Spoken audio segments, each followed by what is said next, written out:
What up, motherfucks? It's your boy, the Hater, and I'm here to talk about a little bit late to the party. I don't know why I forgot to do this.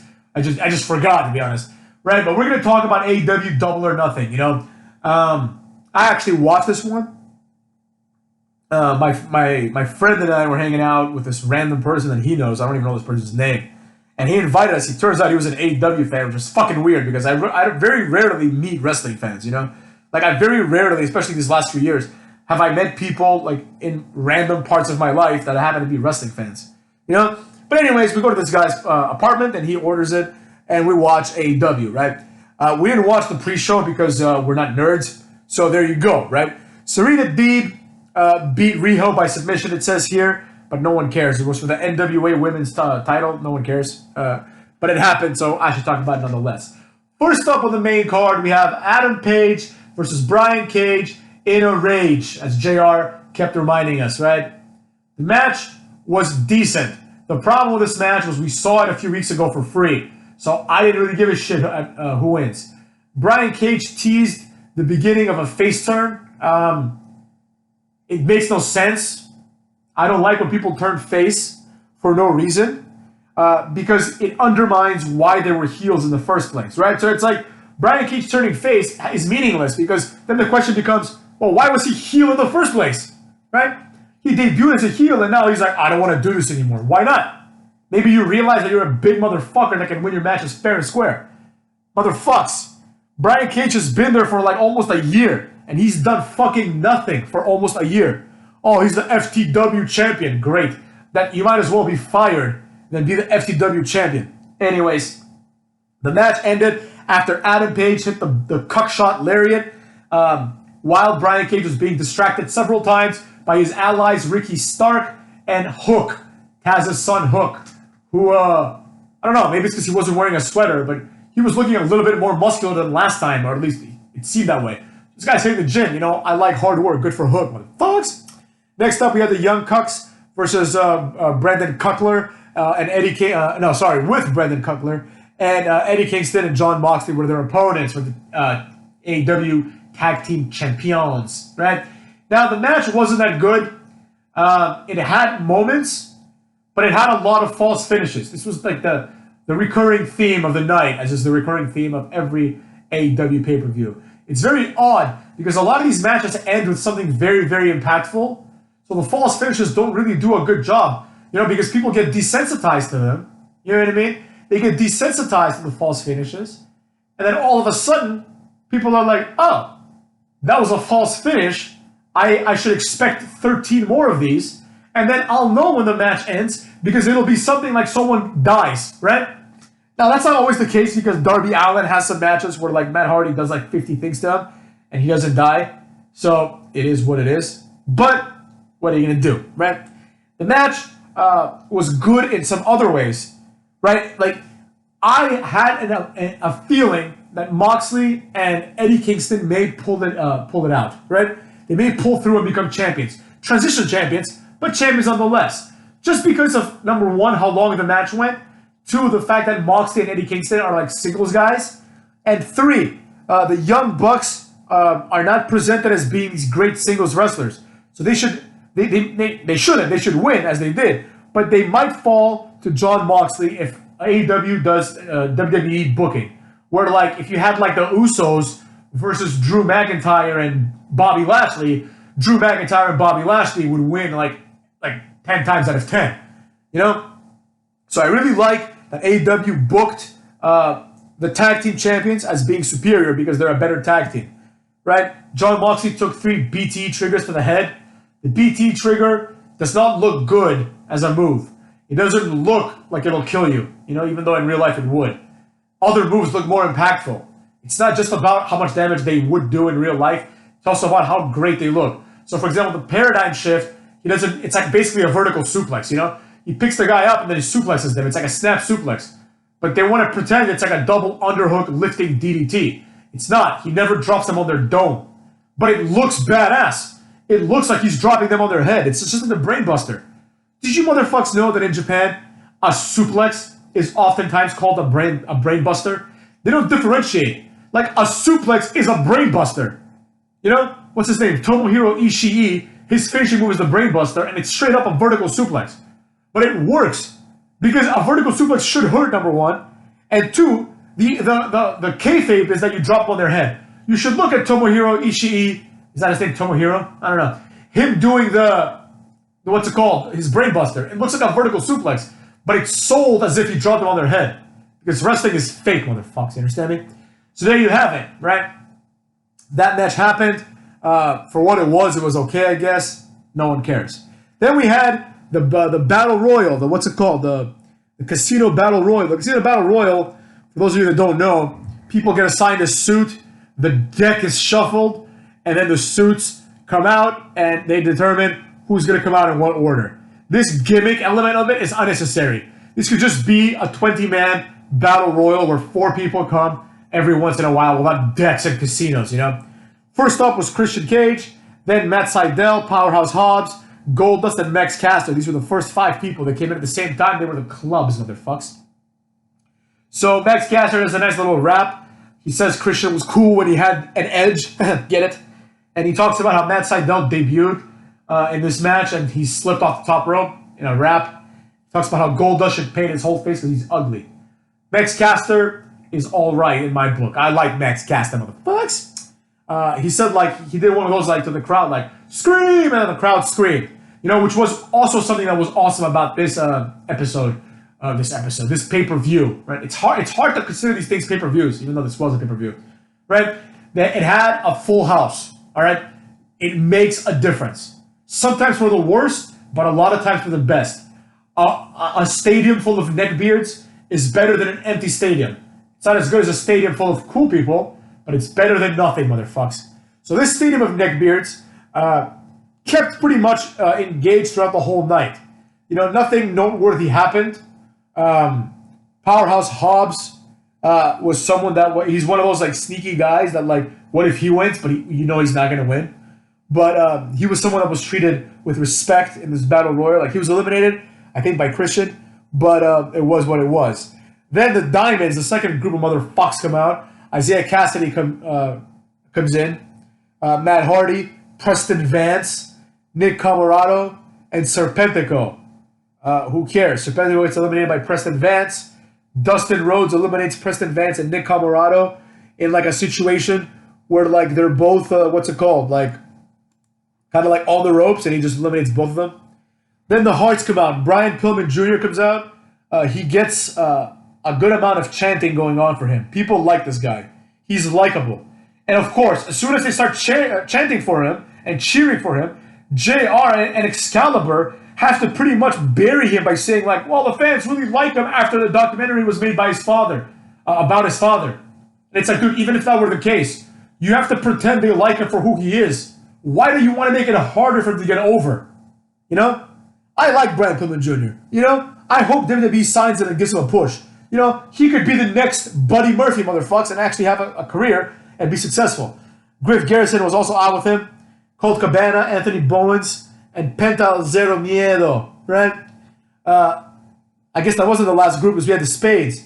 In the Spades, Jungle Boy came out. Mark Quinn, Aaron Solo, he took someone's spot, I don't know who. Evil Uno, and Lee Johnson, right? Christian was there just at the beginning. They're wrestling. The last people left are Matt Hardy, Private Party, who are helping Matt Hardy try to win, Christian, and Jungle Boy, right?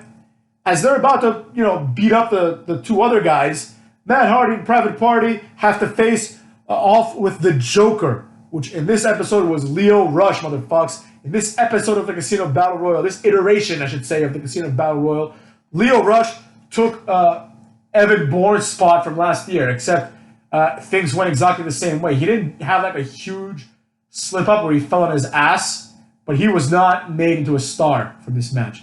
He just wasn't, motherfucks. He just wasn't.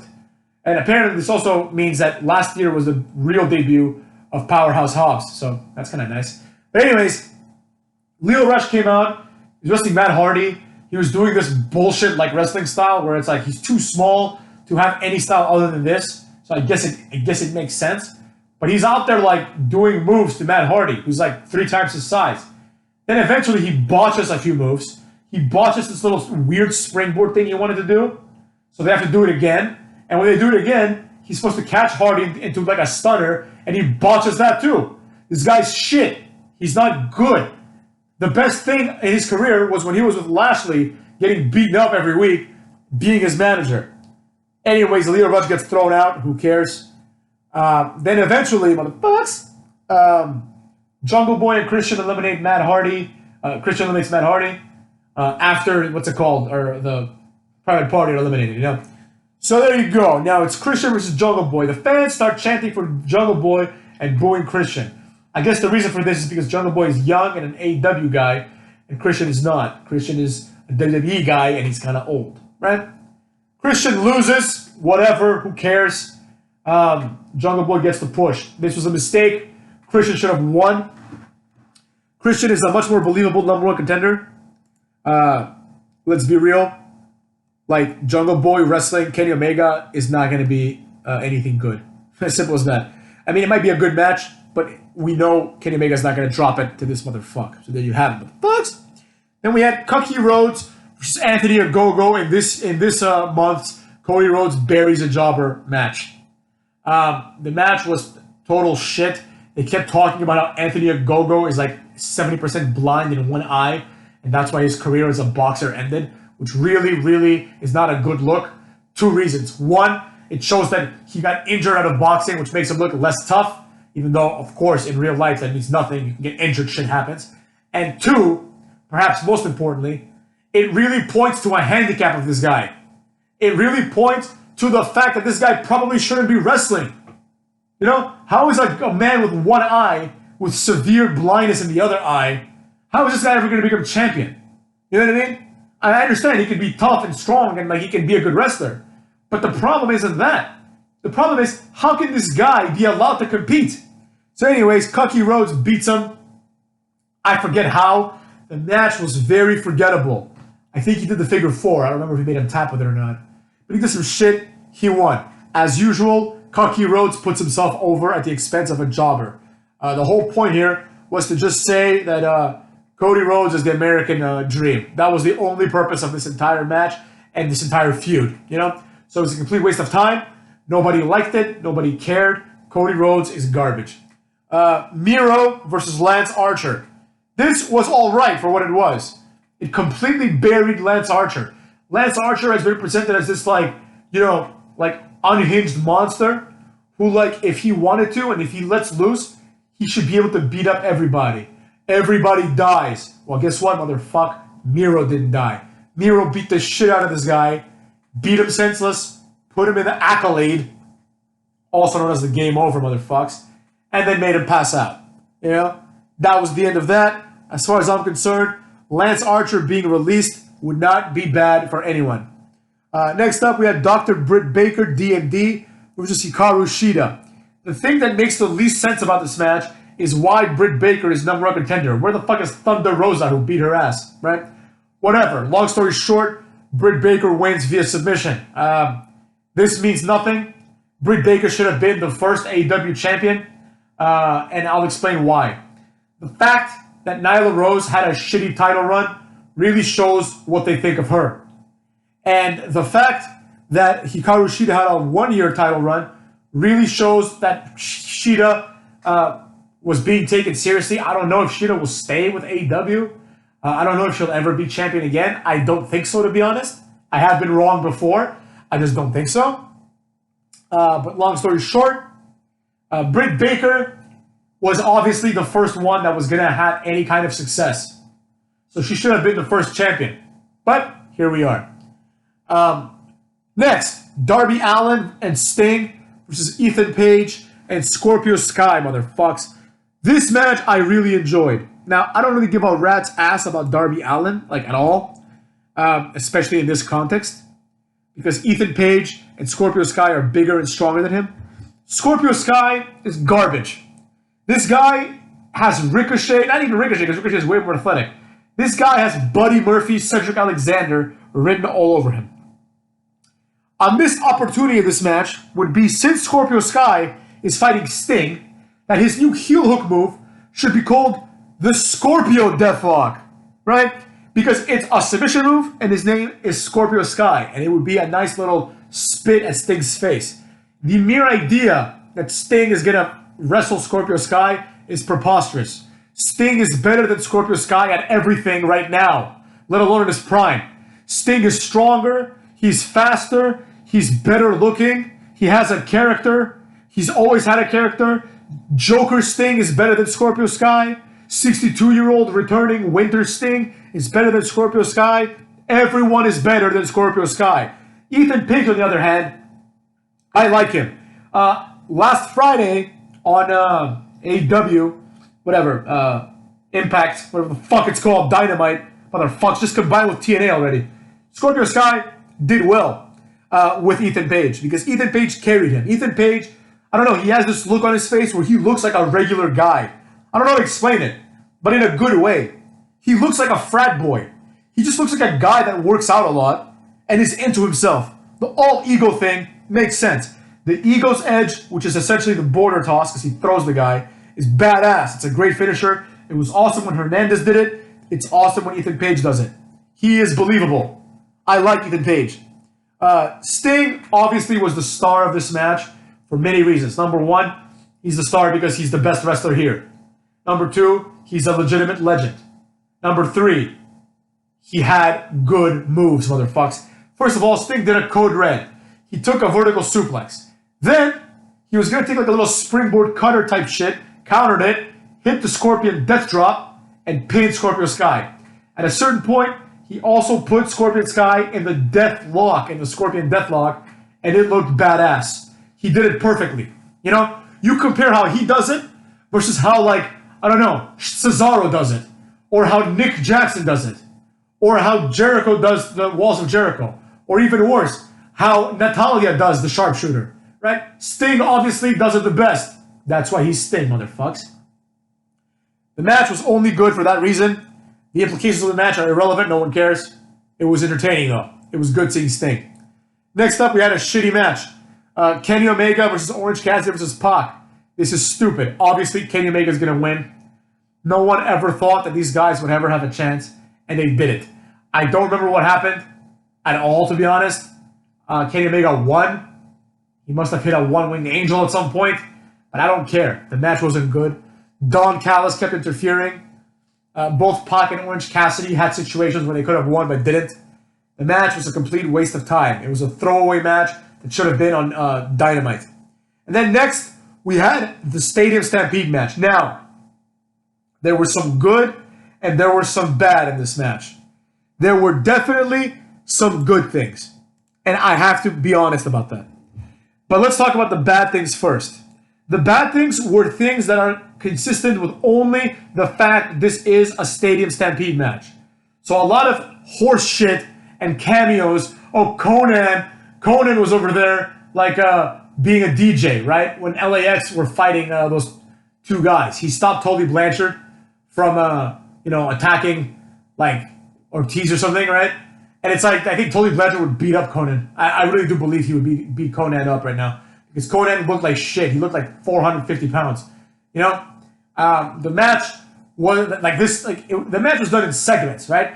So they just showed like Swagger wrestling like Wardlow, you know? Santana Ortiz wrestling, what's it called? FTR. And Sammy Guevara wrestling Ty Dillinger. And of course, MJF and Jericho, right? This was a good decision in many ways. Now, of course, it broke up the flow of the match, but it kept things interesting, right?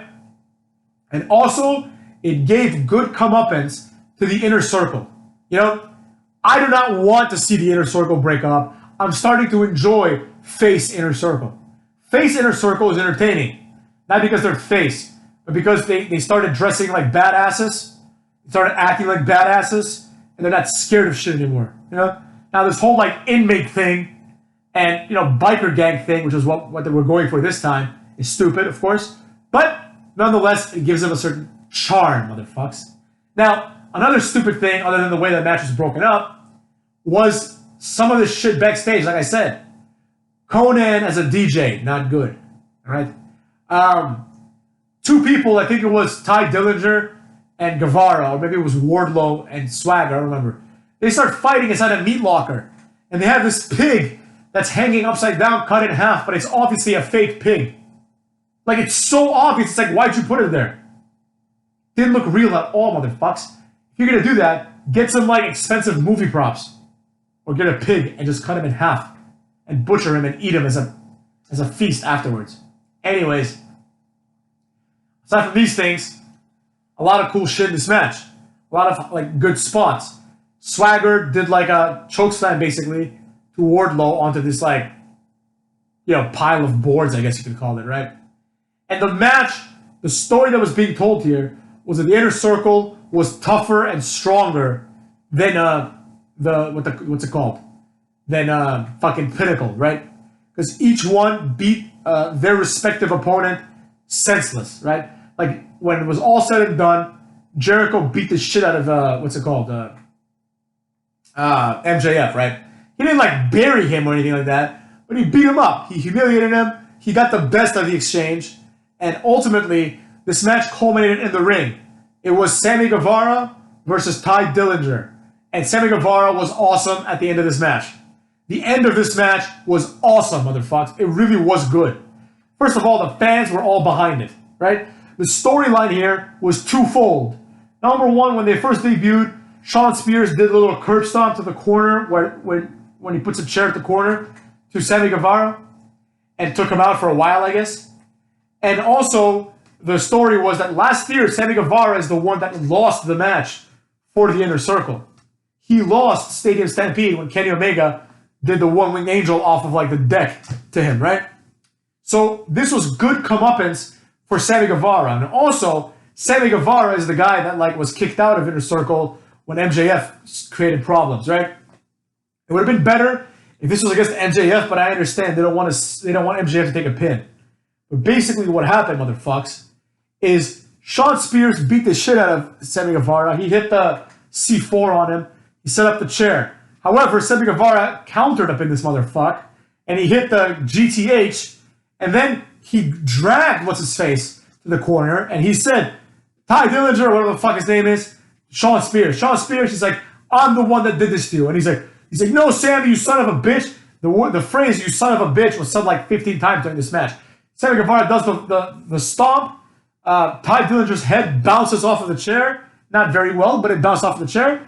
The fans are losing their minds, right? Sammy Guevara climbs up, hits the 630, and pins him. And you knew he wasn't going to kick out for two reasons. Number one, he just took two finishers and like a chair move consecutively. And number two, he's Ty Dillinger. And Ty Dillinger is a jobber, motherfucks. Sammy Guevara pinned him. The Inner Circle came in and they celebrated. And it felt real. It felt real for a moment. It really felt like these guys want to be part of a group and that their group was in jeopardy, right? They played it off really well. The point was, these guys shouldn't be forced to disband. And a lot of times, if you lose, you have to disband matches, end with the people disbanding, you know? This was a good decision to not do this, right? The Pinnacle is not good. The people in the Inner Circle are better than the people in the Pinnacle. Do you want to know why? Because if it were the other way around, they would be in the Inner Circle. Jericho, not in kayfabe, but in reality, when he decided to make a stable, and obviously he had some input on that, he, instead of saying Sammy Guevara, he could have said, you know who we need instead? Shawn Spears. But he understood that Shawn Spears is a jobber, so he didn't want him there probably, right? That's how that goes, motherfucks. That's how that goes. That being said, the show was really good. This was my favorite AEW show of all time. But I will say this, it was really good only because of the main event and the way that the main event ended. As a wrestling match, the spots were decent to pretty good. The storytelling of the match was an A+ because of the end, but the rest of the match was stupid. Like the rest of all the things about this match that were like cinematic wrestling were shit. That's why cinematic wrestling sucks an ass, motherfucks. You see what I mean?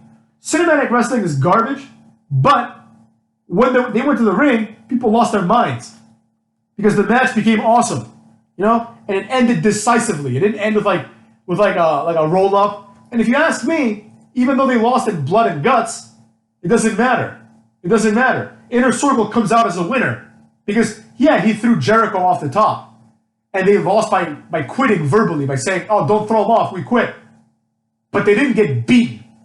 You know? They didn't get their asses handed to them like Inner Circle did in this match, where it was one-sided. Like Wardlow got his ass kicked by Swagger. You know? FTR got their ass kicked by Santana and Ortiz. You know what I mean? Obviously, Ty Dillinger got his ass kicked by Sammy Guevara, and Jericho got his revenge on MJF. You know? So I'm interested to see where this is going to go. I like it. I'm not going to lie. I like it. Jungle Boy beating Christian Cage was a mistake. The only explanation is if Christian Cage, let's say, he's going to win next year's Casino Battle Royal and then become champion. Because there's no point in becoming number one contender right now, because whoever is number one contender is not going to become champion. You know what I mean? Kenny Omega is just beginning his title reign for all intents and purposes. So, Jungle Boy getting a title shot means fuck all. You know what I mean? So there you have it. I look forward to see what's going to happen. I will reiterate, I like the show a lot, but only because of the main event and because of Sting, which both of them exceeded my expectations. The rest of it felt like an episode of AEW Dynamite. So when I say the show is good, I mean strictly based on those two matches. Motherfucks. This wasn't a great pay-per-view overall. Overall, it was shit. You know? But what are you going to do? There you have it, motherfucks. That being said, I'll talk to you bitches later, motherfuckers.